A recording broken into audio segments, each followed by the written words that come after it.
Bonjour à tous, dans cette vidéo je vais vous parler de quelque chose qui me tient à cœur. Ceux qui suivent mon travail savent qu'en plus d'être le rédacteur en chef de Survival, je suis médic pour les régions isolées et pour les zones de guerre. Et donc aujourd'hui on va parler matériel médical et plus précisément du kit individuel qui selon moi devrait occuper la ceinture de tout citoyen. Je vais vous parler d'un kit bien précis, je le porte toujours à la ceinture. Je vais vous parler du kit compact, du kit médical compact de chez Solutions Trauma. Donc c'est ceci. C'est un kit médical sous vide qui est contenu dans une poche en corps durable et qui contient tout le matériel pour faire face à une urgence vitale et lutter contre les décès évitables. Pourquoi la marque Solutions Trauma? J'ai choisi cette marque parce qu'elle est conçue par des professionnels de terrain, basé sur une grosse expérience, un gros retour d'expérience terrain à la fois des fondateurs de l'entreprise mais également des utilisateurs des produits. Je pense que dans un avenir plus ou moins proche, à l'image des extincteurs qui équipent la plupart des locaux aujourd'hui, la plupart des personnes seront équipées d'un kit individuel. On n'y est pas encore, donc aujourd'hui vous équipez-vous, ça vous permettra de pouvoir sauver votre propre vie si besoin en est, mais également peut-être celle d'un des membres de votre tribu, de votre communauté, un collègue ou un citoyen lambda. On va commencer par l'ouverture du kit.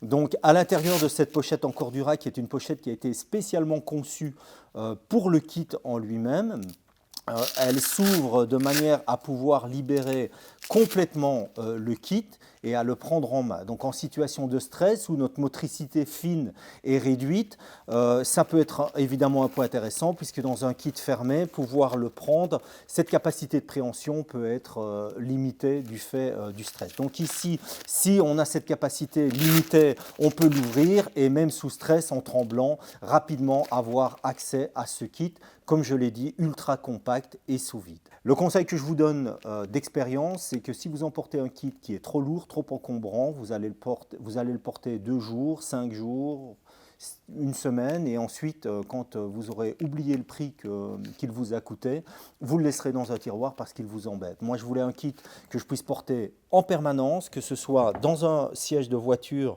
ou que ce soit dans un sofa, que ça soit discret, qu'il n'y ait pas une grosse bosse à travers mon vêtement, et donc un kit qui pèse moins de 300 grammes, celui-ci en pèse 210, et un kit que je ne vais pas laisser à la maison parce qu'il n'est pas adapté à la vie quotidienne. Il permet de faire face aux décès évitables, aux urgences vitales, donc aux blessures qui vont entraîner la mort du blessé, donc peut-être moi-même, rapidement si on ne traite pas immédiatement. L'exemple le plus emblématique, évidemment, le premier des décès évitables, c'est l'hémorragie massive.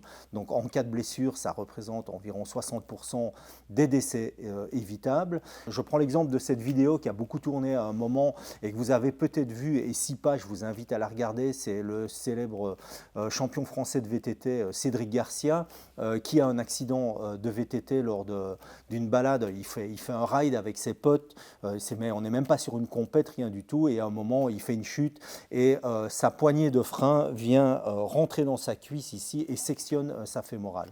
Votre fémorale, c'est une artère qui fait plus ou moins la taille de votre pouce. Une fois qu'elle est sectionnée, vous allez perdre connaissance si vous ne faites rien du tout après 3 à 4 minutes, et le décès surviendra entre 6 et 8 minutes et peut-être 10 minutes pour ceux qui ont le plus gros volume de sang d'entre nous. Mais donc on s'en rend compte bien avant l'arrivée des secours professionnels. Il aura fallu poser un geste si on veut sauver la vie de ce blessé. Et ce blessé peut être vous-même. Regardez cette vidéo de Cédric Garcia, ils n'ont rien du tout. Heureusement, Cédric Garcia, il va pouvoir diriger ses potes et leur dire ce qu'ils ont à faire, mais on sent que c'est la galère parce qu'ils n'ont aucun équipement. Donc savoir ce qu'il y a à faire, c'est une bonne chose, mais évidemment, avoir un peu de matériel pour pouvoir le faire vite et bien, c'est autre chose.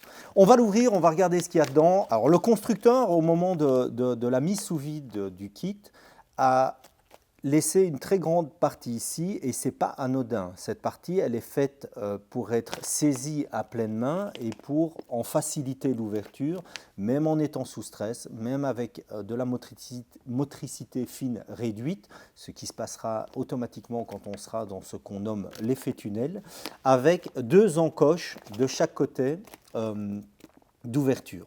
Donc on peut le prendre même si on a du sang sur les mains, même s'il y a du sang sur l'emballage, même s'il pleut, on va avoir un bon grip. Okay. Alors pour l'ouvrir, je vais craquer sur un des V d'ouverture et je vais tout simplement et naturellement le tirer. Dedans, il y a un deuxième emballage sous vide. L'emballage, je peux le garder, je peux le mettre dans ma poche pour improviser certains pansements. Pour les techniques d'improvisation vers les pansements, je vous renvoie vers mon livre « Secourir en zone hostile » ou mon guide de terrain « Secourir en situation dégradée ». Les liens seront dans le descriptif de la vidéo. Donc ensuite, on a un deuxième emballage sous vide qui va se craquer exactement de la même manière. Okay. Et là, j'ai accès à tout le contenu de mon kit qui reste bien groupé dans la pochette. Dans ce kit, on va trouver en premier un garrot SWAT T, une gaze compressée, un masque pour faire les insufflations en cas de RCP. On va également trouver 2 paires de gants en nitrile, donc 4 gants en nitrile, 1,50 m d'adhésif tissé, duct tape, et on va trouver également un aide-mémoire. Même chose, le plastique, c'est dans la poche pour pouvoir improviser éventuellement des pansements. Premier objet qu'on trouve par ordre d'importance dans ce kit compact, c'est le garrot SWAT T. Alors le garrot SWAT T, c'est vraiment la bonne à tout faire. Ceux qui suivent mon travail d'écriture, soit de livres ou d'articles, savent que c'est un objet que j'affectionne particulièrement. Je l'ai beaucoup utilisé en Afrique notamment et je peux dire aujourd'hui qu'il a sauvé de nombreuses vies. Alors cet objet, il a été inventé par un paramédic américain. Il consiste en quoi? Il consiste en, je vais l'ouvrir pour vous, même principe d'ouverture que pour le kit en lui-même, un V, un cran d'ouverture, on craque et qu'est-ce qu'on trouve dedans? On va trouver 2 choses. On va trouver le garrot en lui-même et dans son centre, on va trouver un bracelet en papier. Donc c'est un bracelet autocollant sur lequel on note l'heure de pause. On va pas s'étendre là-dessus. Le garrot en lui-même, quelle est sa particularité? Alors a priori, il ressemble à juste une bande de caoutchouc. Eh bien, c'est une bande de caoutchouc, certes, mais qui a été étudiée de manière assez intelligente pour permettre pas mal d'usages dans le monde médical. Ces 2 usages principaux sont garrot, un garrot secondaire, et l'autre utilisation, c'est également pansement compressif. C'est un outil qui, pour moi, a toute sa place pour quelqu'un qui est en recherche d'autonomie ou pour un survivaliste. Pourquoi? Parce que c'est un objet qui est à la fois bon marché, intuitif d'utilisation et surtout qui est polyvalent. On sait faire un paquet de trucs là-dessus. Pour en savoir plus, je vous renvoie vers le numéro 23 de Survival. Dans le mag, j'avais écrit un article, le SWAT T, le polyvalent par excellence, avec toutes les utilisations concernant ce garrot. Donc le Survival, le numéro 23, c'est un ancien numéro, il est toujours disponible avec un article sur ce SWAT. Donc ça, c'est le garrot SWAT T. Multi-usage, un garrot facile à utiliser, très intuitif, pas de moyens mécaniques, donc peu de risques de faille, vraiment un très bon outil. Ensuite, le deuxième outil qu'on trouve là-dedans, c'est une gaze compressée. Alors la gaze compressée, là-dessus, les industriels qui ont mis au point cette gaze, ils ont fait, selon moi, un miracle. C'est une gaze que j'ai beaucoup utilisée également en opération et en mission. C'est une gaze comprimée, ou compressée, comme on veut. Donc ça veut dire qu'elle est très très dure et là-dedans, les industriels ont réussi à les placer 3,6 mètres d'une bande dite agglomérante. Alors ça veut dire quoi? Donc de nouveau, pour l'ouvrir, c'est exactement le même système. Ensuite, on sort la gaze et cette gaze, c'est une gaze au tissage assez particulier. Donc vous voyez, elle est très très comprimée. Quand on va la sortir, on va avoir accès à un bout Et on peut voir, c'est une bande qui a un tissage tout à fait particulier. Ce tissage permet aux gouttes de sang de s'agglomérer et donc de former un caillot assez rapidement. Donc vous voyez, elle est compressée et on va pouvoir en dérouler 3,6 mètres. Alors l'intérêt de cette bande, c'est de pouvoir aller faire des pansements, des compressions sur des plaies très profondes. Donc ici, dans le fond de la cuisse, si on doit aller comprimer l'artère qui saigne ou une veine très profonde, on va avoir besoin d'aller bourrer. On va faire une technique dite de bourrage ou une technique de méchage. Très bon produit, un indispensable à avoir selon moi dans tout kit de premiers soins. Élément suivant, on trouve également un masque facial. Le masque facial, ça sert à vous protéger si vous avez du bouche à bouche à faire lors d'une réanimation cardio-pulmonaire. Pour le moyen d'utiliser ça et la méthode, je vous renvoie et je vous invite tous à aller suivre un cours de base de premiers soins autour de la réanimation cardio-pulmonaire. Pour moi, c'est un acte citoyen que tout individu devrait réaliser. Ensuite, on trouve également là-dedans, plié de cette manière, avec un départ pour une préhension facile, 1,5 mètre d'adhésif tissé. Donc l'adhésif tissé, on n'a plus besoin de présenter, chacun sait ce que c'est. C'est ce qu'on appelle aussi communément du duct tape.